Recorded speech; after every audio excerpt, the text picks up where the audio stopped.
a independência do Brasil, né? Nós temos aqui o quadro lindo e maravilhoso de Pedro Américo, que retrata o bonitão aqui do Dom Pedro I. Daqui a pouco nós iremos fazer uma discussão. Fatores que levaram à independência, né? Crise do sistema colonial. O que é o sistema colonial? O que era o sistema colonial? É o monopólio comercial, é o pacto colonial, é o exclusivismo econômico. Isso, no século XIX, já não era aceito em vários e vários cantos do planeta. Por quê? Porque nós estamos vivenciando a evolução do sistema capitalista. Então, muitas colônias já estão buscando o seu grito de independência. Muitas colônias, por interesses de setores burgueses da nova burguesia em vários cantos do planeta, já estavam querendo, gente, o quê? O livre comércio, o liberalismo econômico, isso que era defendido pela Inglaterra lá no século XVIII ainda, né? Expansionismo napoleônico, a loucura do Napoleão Bonaparte de querer dominar a Europa, querer dominar o mundo, forçou a família real a vir para cá. Então a família real veio para cá e aí promoveu algumas mudanças significativas. Inclusive, gente, começou ela mesma derrubar o sistema colonial, que é uma grande contradição. Quando o Dom João chegou aqui, ele determinou logo o quê? A abertura dos portos às nações amigas. Por aqui ele permaneceu por muitos e muitos anos. Ele e o Pedrão, acabou que ele foi embora. Foi embora por quê? Porque houve a revolução do Porto, né? A família real foi forçada a voltar para Lisboa. Muitos que estavam aqui no Brasil, como eu falei no slide anterior, tinham interesses diferentes do que estavam em Portugal. Dom João, não vá, por favor. Nós podemos ser recolonizados. Nós não queremos ser recolonizados. Porque a Revolução do Porto, gente, ela era liberal para Portugal. Para o Brasil, ela era recolonizadora. E aí a família real vai embora em 1821 e deixa o Pedrão, né?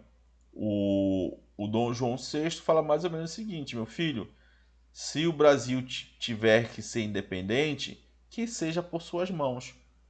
Porque eu sei que por suas mãos não vai haver uma revolução, não vai haver uma grande mudança na estrutura que sustenta a sociedade brasileira.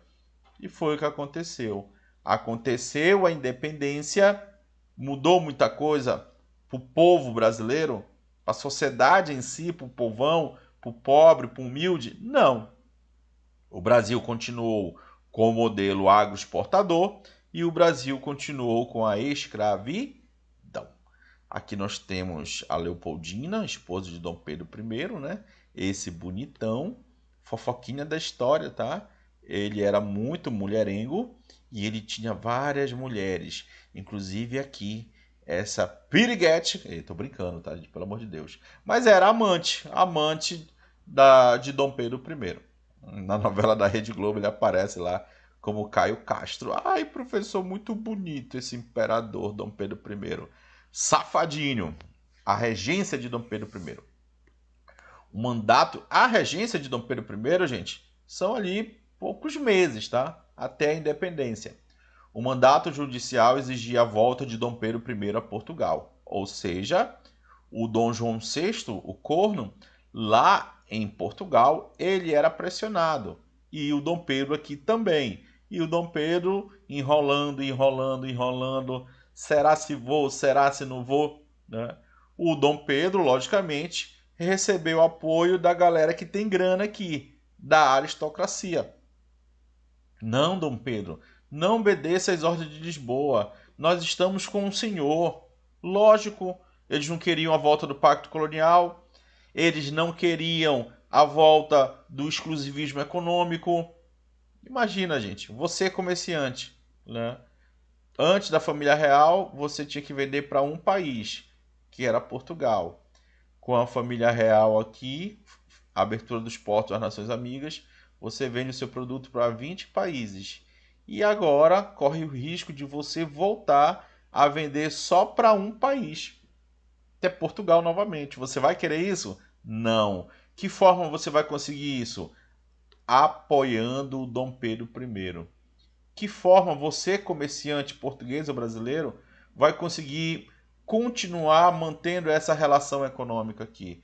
Apoiando o filho do capiroto aqui, o Pedrão. Então, essa elite brasileira organizou um abaixo-assinado, né, uma petição, pedindo, né, para Dom Pedro não retornar a Lisboa. Só gente importante assinou lá a petição. O Lula, o Bolsonaro, o Neymar, a Xuxa. Por favor, Dom Pedro I, não vá embora. Ele falou: tá bom, eu tenho apoio da galera. Se for para a felicidade de todos e o bem da nação, diga que fico. Aí foi o dia do fico, em janeiro de 22, poucos meses antes da independência. O Dom Pedro I falou: poxa, se eu for para Lisboa, lá eu serei apenas um príncipe. O meu pai nem governa de fato, que é uma monarquia parlamentar. Quem manda é o Congresso. Isso foi modificado lá na Revolução do Porto. E se eu ficar no Brasil? Se eu ficar no Brasil, eu vou ser o cara. Se eu ficar no Brasil, eu vou ser o imperador do Brasil. O professor Rogério, lá no século XXI, estará falando de mim. Então eu vou entrar para os livros de história. E aí, ele ficou. Então aqui, gente, ele teve a certeza que ele iria promover a independência do Brasil. Ele não sabia como e ele não sabia que dia, que forma, de que forma ele ia promover a independência. E como tudo na vida, né, como tudo na história, tá? Tudo no improviso aqui no Brasil, tudo doido aconteceu. Jornais como o Malagueta e Reverbero Constitucional incrementaram a discussão sobre a autonomia política, ou seja, aqui é o papel da imprensa. A imprensa, que antigamente era proibida, agora está circulando livremente, propagando as ideias emancipacionistas de independência. Dom Pedro decretou que nenhuma ordem que viesse de Portugal poderia ser cumprida no Brasil, sem sua autorização. Agora o menino ficou brabo, pai. O cara tá decidido agora. Quem manda aqui nessa jossa sou eu. As ordens podem vir de lá, que eu não vou cumprir. Então foram enviadas tropas para prender o Dom Pedro I aqui, tá? E ele se rebarbou, ele não aceitou. Ele se rebelou. Muitas dessas tropas, inclusive, estacionaram lá em Salvador. Antes de receberem mais apoio, viriam para o Rio de Janeiro. Em junho de 22, debate sobre a organização de uma Assembleia Constituinte. Observa. Qual é o papel de uma Assembleia Constituinte? Escrever uma Constituição. Tá, gente? Presta atenção. Você vai precisar dessa informação lá no governo Vargas. Você vai precisar dessa informação lá na Constituição de 88. Quando está se organizando uma Assembleia Constituinte, é porque está se organizando uma nova Constituição. Nesse caso, seria a primeira Constituição, né? Outro decreto determinou que todas as tropas vindas de Portugal seriam recebidas com hostilidades, ou seja, pessoas não gratas. E aqui, já no segundo semestre, né, de 1822, agosto de 22, as cortes reduziram o príncipe a um mero delegado temporário. Então, quem é a corte, gente? É o Congresso, tá? Como se fosse o nosso Congresso Nacional aqui. Dom Pedro I, tu não manda em nada aí no Brasil. Você é um mero representante nosso aí. Você vai fazer aquilo que a gente mandar. E o Dom Pedro I dizia: não faço, não faço, não faço. Quem manda aqui sou eu. E aí, gente, ficou nesse puxa-estica, nesse puxa-estica.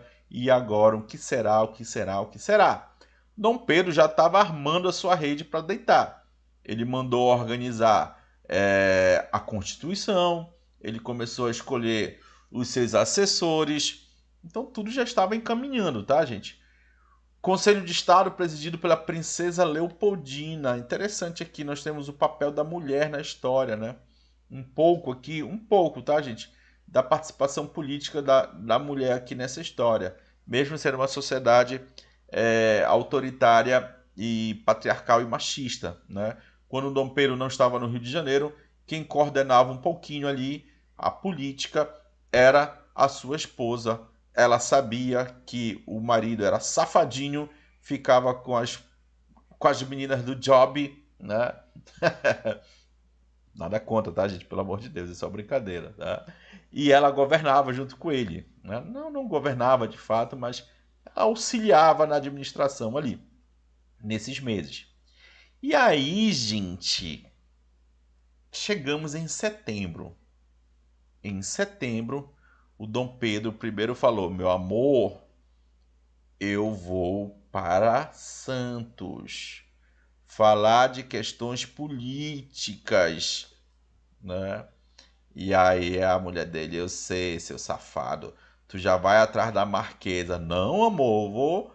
Saiu do Rio de Janeiro em direção a Santos. Quando chegou em Santos, isso é muito importante para a história, tá, gente? Isso mudou a história do Brasil que eu vou te contar agora. A amante dele deu um monte de coisa para ele comer. Quando o cara chega na casa da amante, a amante tenta agradar o cara, não é isso? Fala aí para mim, vocês que estão ouvindo. Me disseram, não é isso?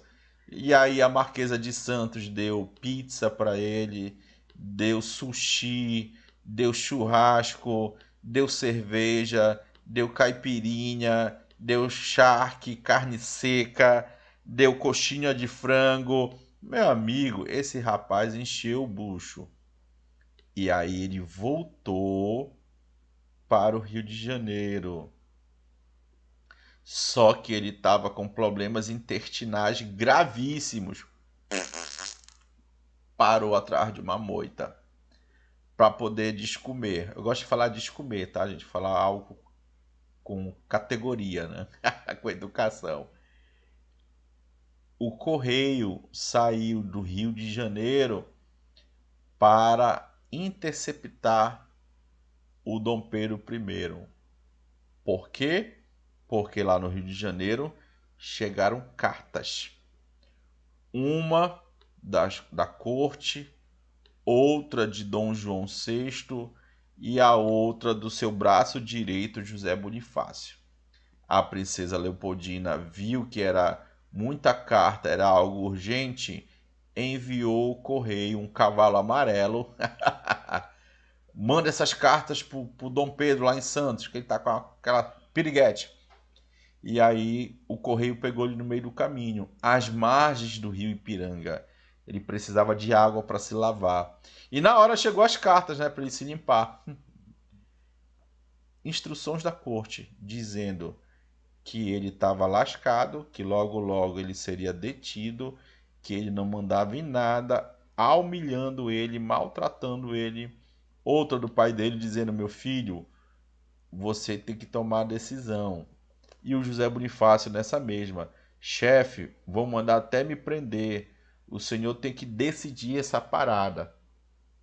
Então, pressionado e vendo toda a conjectura, atrás da moita ele deu o grito do Ipiranga: Independência!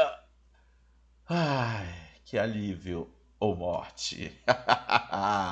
E assim nasceu o nosso querido Brasil. Professor, foi assim? Foi, gente. Mas muitos livros escondem essa parte obscura da nossa história, tá bom? Olha aqui a carta do José Bonifácio. O dardo está lançado e de Portugal não temos à espera senão a escravidão e horrores. Venha vossa... Vossa o quê? Esqueci, né? Santidade, né? Esqueci a abreviação do A aqui. Alteza, quanto antes e decida-se, porque irresoluções e medidas d'água morna à vista desse contrário, que não nos poupa para nada serve em um momento perdido, é uma desgraça, né? Não podemos perder esse momento. É agora. O bicho tá pegando, chefe. E aí tá aqui o quadro, né, de Pedro Américo. Esse quadro ele é feito depois, tá, gente? Ele é uma releitura da história, não foi como de fato aconteceu, tá? E aqui ele sendo coroado em 1828 pelo quadro aqui, pelo quadro não, né? A representação do quadro de 1828, ele sendo coroado imperador com apenas 24 anos. Então aqui você tem o fato histórico e aqui você tem a construção da imagem do fato histórico, tá bom? Então esse quadro não retrata 100% essa realidade, assim como esse quadro também não retrata 100% a realidade da posse, né? Então Dom Pedro transformou-se em Dom Pedro I. Eu tive a oportunidade, gente, de ver esse primeiro quadro, né? Eu fui ao Museu do Ipiranga em homenagem lá às comemorações da independência, né? Quando foi que eu fui lá, meu Deus do céu? Foi 2022, foi 2022, né? Olha aqui, isso aqui são fotos minhas, né? Uma imagem clássica que a gente vê no livro de história do Tiradentes, essa imagem clássica aqui, olha, da mineração, está escrito aqui ciclo de ouro, né? Mais uma foto minha aqui do Belo Jardim, né? O Museu do Ipiranga lá em São Paulo, gente, você não pode perder a oportunidade, tá, gente, de ir. É muito gostoso, não é só para quem gosta de história, tá, gente? Muito legal ali em São Paulo. Você entra pela internet, consegue ingressozinho tranquilamente. Gente, aqui para você ver o tamanho, tá? Aqui sou eu, tá, gente? Eu não coloco muito, eu não apareço muito aqui nos vídeos, né? Quer dizer, eu não apareço, né? Mas tá aqui as minhas redes sociais, quem quiser me conhecer, eu sou muito feio, por isso que eu não coloco aqui a minha cara. Tem professor que gosta de aparecer aqui no canto do vídeo, né? Para mim o que importa é o conteúdo. Eu aqui com o cara de pateta aqui, meu Deus do céu. O Dom Pedro I, olha olhando aqui, ele tava de perna aberta, mas ele não tava num cavalo, né? E isso aqui é tudo de ouro, tá, gente? É um negócio muito top, top, top mesmo, né? Gastaram milhões fazendo esse quadro enquanto o povo morria de fome. Mas tudo bem. Você observa aqui, gente, desse lado, o caráter popular que o quadro quis dar, correto? E aqui ele recebendo o apoio dos militares, aqui o rio Ipiranga, né? Independência ou morte. Ele no centro, sendo aclamado pelo povo, por todos aqui comemorando a coragem de Dom Pedro I. PN de coragem, tá bom? Aqui nós temos outros quadros, né? Se não me falha a memória aqui, é a Maria Quitéria. Você tem aqui a esposa do Dom Pedro. É isso? A esposa é a Leopoldina. Todos eles estão lá no Museu do Ipiranga. Visitem, vivenciem o patrimônio histórico brasileiro. Valorizem. Ah, o Louvre é bonito, o Museu da Alemanha é bonito, mas os nossos, gente, também são muito bonitos, tá? Falo com conhecimento de causa. E aí, gente? Independência ou morte, tudo resolvido? É claro que não. Vai ter muito tiro, vai ter muita onda. Então você observa aqui, gente, que muitas províncias não aceitaram a independência. Ah, professor, o povo não entendeu sobre a independência? Gente, o povo nem sabia direito o que estava acontecendo. Aqui são questões de elites. A elite nativa versus a elite portuguesa. Onde o povo vai participar mais ativamente da independência, aqui nos confrontos diretos ali, logo de imediato, vai ser aqui na Bahia. Muito bonita, gente, muito linda a história da guerra de independência ali na Bahia. Os baianos queriam a independência do Brasil, mas tinha uma galera de tropas portuguesas ali estacionadas em Salvador. No Piauí, a elite econômica do Piauí, juntamente com portugueses, não queriam a independência. A mesma coisa no Maranhão. Quem comandava o Pará e o Maranhão era a elite portuguesa. Essa elite portuguesa, gente, do norte e nordeste, aqui, principalmente do Maranhão e Pará, eles eram muito mais vinculados historicamente, economicamente a Lisboa do que com o Rio de Janeiro. Por isso que essa elite portuguesa não aceitou a independência. E a Cisplatina, lá todo mundo habla espanhol, torce pelo Barcelona e Nossa Senhora de Guadalupe. Eles nem queriam fazer parte do Brasil, né? Então eles viram naquele momento uma oportunidade de se livrar do Brasil. Tanto que depois a gente vai estudar aqui a Guerra da Cisplatina, ok?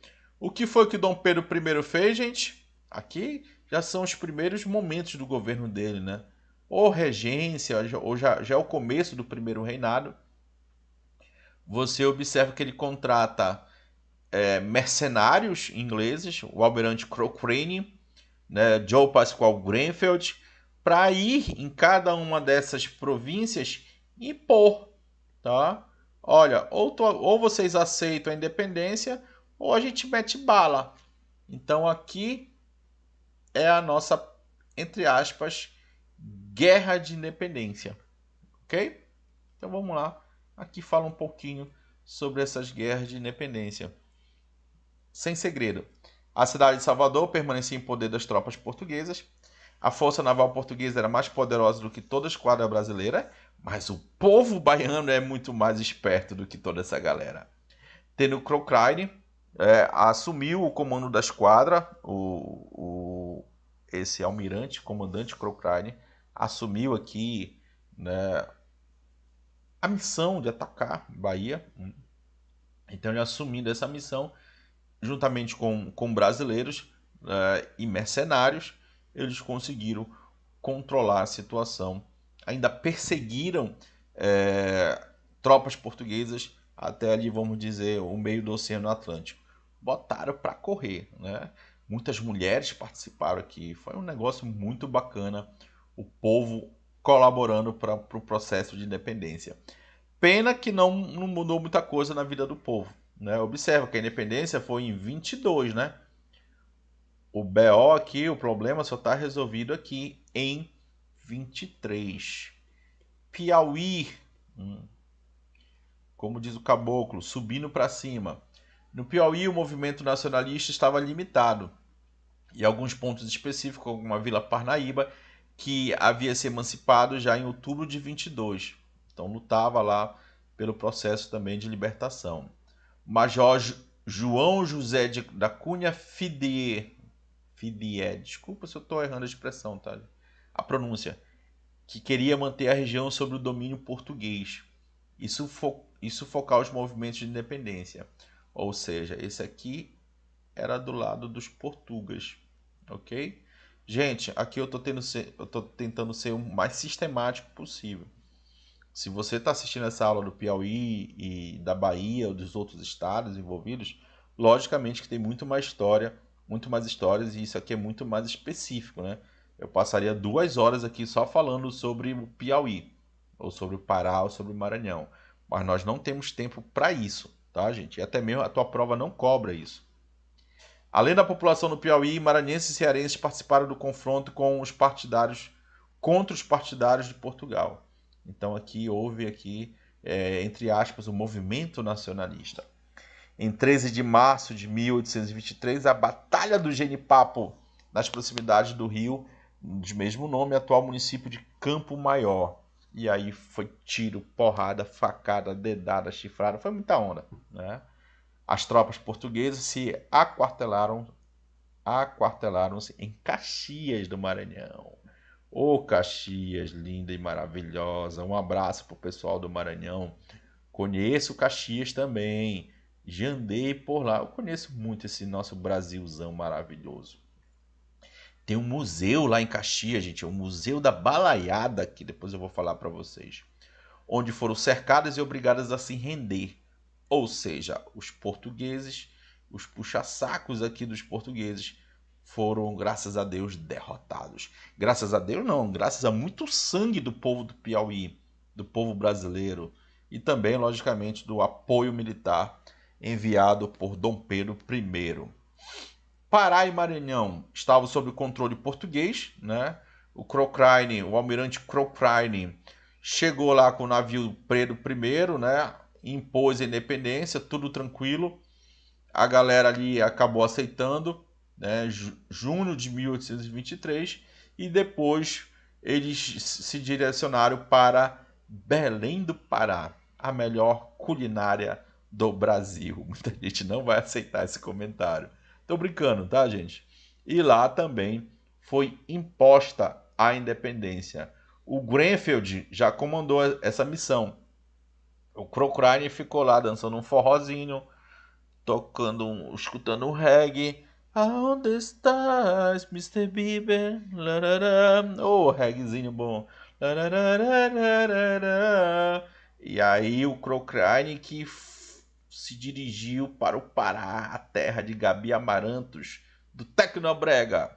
Levará a moleca do irmão, eu choro. É a música lá da galera do Pará, né? E aí o Grenfell falou, olha galera, é o seguinte, eu vou bombardear a cidade caso vocês não aceitem a independência. Isso em agosto de 23 já, tá? Estamos em agosto. Eu sou o primeiro de uma frota que já está chegando.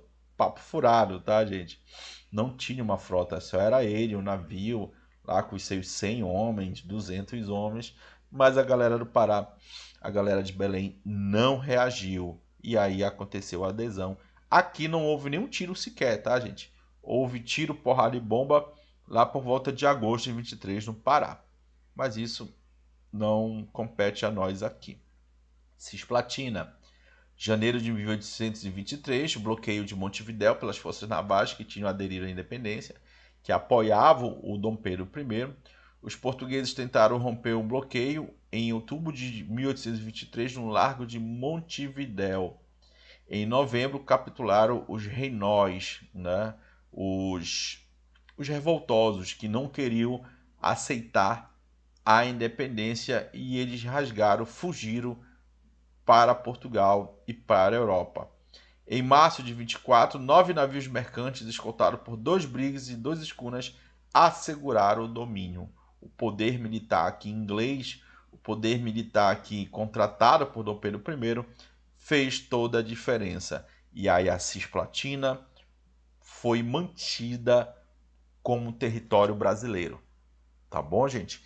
Então aqui foi um momento ímpar da história, onde acreditava-se, né, que poderia ocorrer uma fragmentação do território.